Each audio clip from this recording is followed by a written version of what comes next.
મારા વાલા ભાઈઓ અને બહેનો, యేసు ખ્રિસ્તના નામથી આપને હરેકને પ્રેમી સલામ.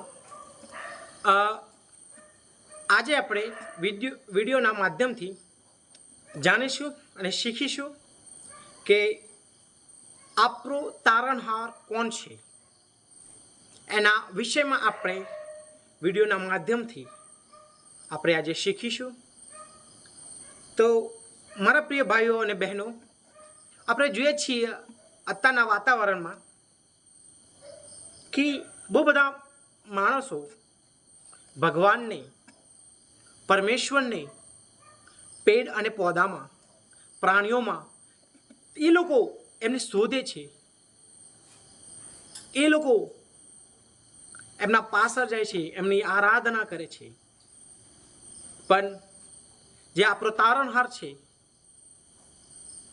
એ પેડ અને પૌધામાં નથી રહેતો, એના કોઈ પ્રાણીમાં નથી રહેતો. એને આપણે જોઈશું વિડીયોમાં. આજે હું તમને બાઇબલના માધ્યમથી આજે હું તમને બતાવીશ, તમને શીખવાડીશ કે આપણો તારણહાર કોણ છે. જ્યારે આપણે ઉત્પત્તિની પુસ્તક એનો પહેલો અધ્યાયમાં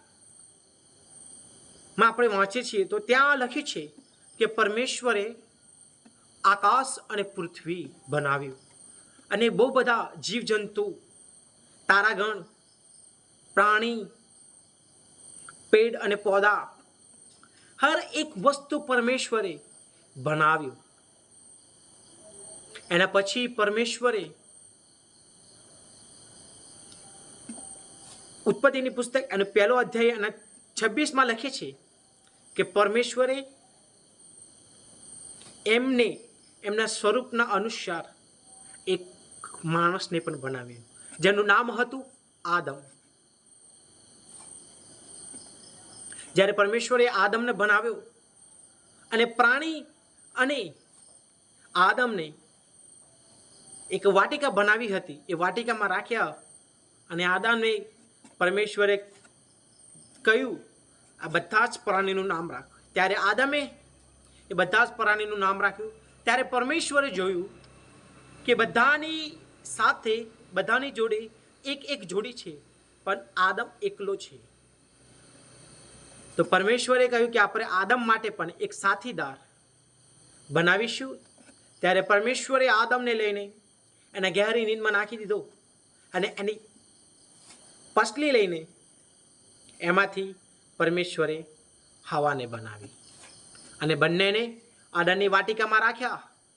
એમાં રાખ્યા પછી પરમેશ્વરે એમને આજ્ઞા આપી હતી કે આ વાટિકાના બધા જ તમે ફળ અને ફૂલ ખાઈ શકો છો, પણ આ વાટિકાના જો વચમાં ફળ છે એ ફળને તમે ના ખાતા. તમે ખાશો તો તમને સચ્ચાઈ ખબર પડી જશે. પણ એક દિવસ એવો થયો કે સાપના માધ્યમથી સાપે હવાને ભરમાવી અને હવાએ તે ફળને ખાધું અને એ ફળને ખાઈ અને એના પતિને પણ હવાએ આદમને પણ આપ્યું અને બંનેને ખાઈ અને પરમેશ્વરના વિરુદ્ધમાં એ લોકોએ પાપ કર્યું. જ્યારે પરમેશ્વરને આ વાતની ખબર પડે છે તો પરમેશ્વર એમને દંડ આપે છે. મેં તમને ના પાડી હતી તે છતાંય પણ તમે અમને ખાધો છે. તો આદમને કહે છે કે તું ખેતી કરી અને પછીનાથી તું પૈસા કમાઈશ અને તું ખાઈશ, પણ તે છતાંય પણ તારું પૂરું નહીં થાય. આદમ પરમેશ્વરે પછી હવાને કહ્યું કે તું જ્યારે બચ્ચાનો જન્મ આપીશ ત્યારે તું બહુ પીડિત થઈશ, એવી રીતે તારી જિંદગી ચાલશે. અને સાપને પણ કહ્યું કે તું માટીમાં રંગતો ચાલીશ. એના પછી આપણે જોઈએ છીએ કે પરમેશ્વરે એ લોકોને દંડ આપ્યા પછી આદમ અને હવાના જે બે છોકરા હતા, કૈન અને હાબીલ, એ લોકોએ પણ એક કિસાન હતો અને એક ગોવાળ હતો. પણ જે કિસાન હતો એને સારું ભેટ પરમેશ્વરને આપ્યું અને જે ગોવાળ હતો એને એ ખરાબ ભેટ પરમેશ્વરને ત્યાં સમર્પિત કર્યું. ત્યારે પરમેશ્વરે પણ દેખ્યું તો જે ગોવાળ હતો કૈન અને હાબિલ, જે હાબિલ હતો એને પરમેશ્વરે કહ્યું કે શું તું સારી ભેટ લાવે તો તારી ભેટને હું ગ્રહણ ના કરું. એને પણ એના ભાઈને પાછળથી ઘાત કરીને એને મારી નાખ્યો. એને પણ પરમેશ્વરના વિરુદ્ધમાં પાપ કર્યું. એના પછી આપણે જોઈએ છીએ કે પાપ આગળ ચાલતું જ રહ્યું. ત્યારે પરમેશ્વરે નક્કી કર્યું કે હું આ પૃથ્વીને જે બનાવી છે, હું બનાવીને પસ્તાયો છું, તે માટે હું આ પૃથ્વીને હું નષ્ટ કરી દઈશ. પણ જ્યારે પરમેશ્વર આ વાતોમાં વિચારતા હતા ત્યારે એમને જોયું કે આ પાપની જિંદગીમાં બધા છે, પણ એક વ્યક્તિ છે જેનું નામ છે નૂહ. એ નૂહ એક ધર્મી વ્યક્તિ હતો. એ પાપોથી હર એક ચીજોથી દૂર રહેતો હતો. અને જોયું, અને પછી પરમેશ્વરે નૂહને કહ્યું કે તું જઈને એક નાવ બનાવ અને તારા જેટલા પણ ઓળખીતા છે બધાને લઈ અને તું એ નાવમાં જતો રહે, કારણ કે હું આ પૃથ્વીને નષ્ટ કરવાનો છું. પછી પરમેશ્વરની આજ્ઞાની અનુસાર, પરમેશ્વરના કહેલા હરેક નિયમના અનુસાર નૂહે એના ઘર પરિવાર અને બધાને લઈને એ નાવમાં જતો રહ્યો. અને પરમેશ્વરે પછી 40 દિન અને 40 રાત લગાતાર બારિશ કરી અને તુફાન હર એક ચીજ પરમેશ્વરે નાખ્યું અને આખા પૃથ્વીને પરમેશ્વરે નષ્ટ કરી દીધી. એના પછી આપણે જોઈએ છીએ તો પરમેશ્વરે નૂહના પીઢીથી એને એકવાર નવી પૃથ્વીમાં એને વંશાવલી વધારી. અને આપણે જોઈએ છીએ એના પછી પરમેશ્વરે આદમને, આપણે જોઈએ છીએ કે પરમેશ્વરે વિરુદ્ધમાં કેવી રીતે લોકો પાપ કરતા ગયા.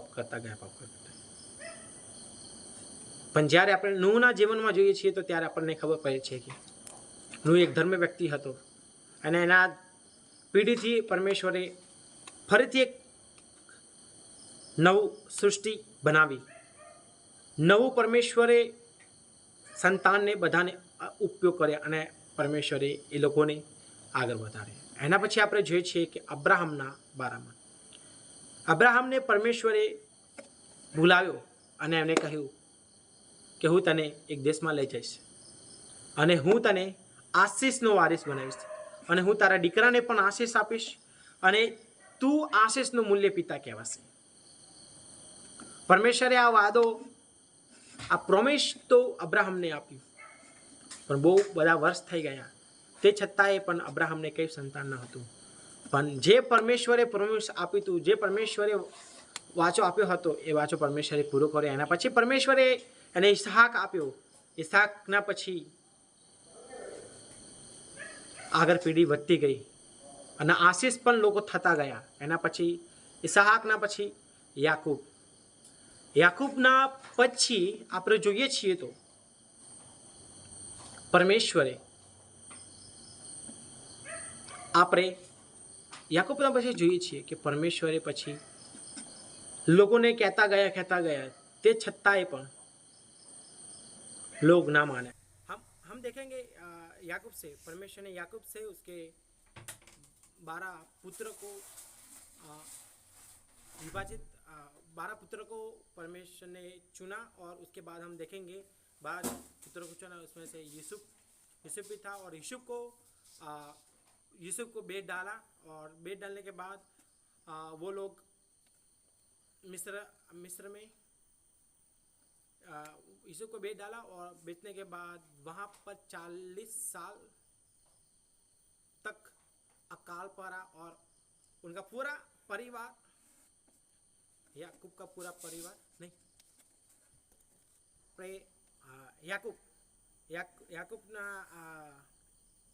याकूब थी परमेश्वरे 12 પુત્રને નિયુક્ત કર્યા. એમાં આપણે જોઈશું કે યુસુફને પરમેશ્વરે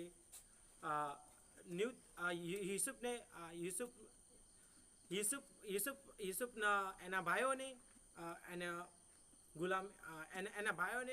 એને વેચી નાખ્યો અને એના પછી આપણે જોઈશું તો એના યુસુફના જે ભાઈઓ લોકો રહેતા હતા ત્યાં આકાર પડ્યો, તે એ લોકો પણ તે બધા ત્યાં યુસુફના જોડે જતા રહ્યા. અને એના પછી આપણે જોઈએ છીએ કે એ લોકો પણ આપણે જોઈએ છીએ કે એ લોકો પણ જે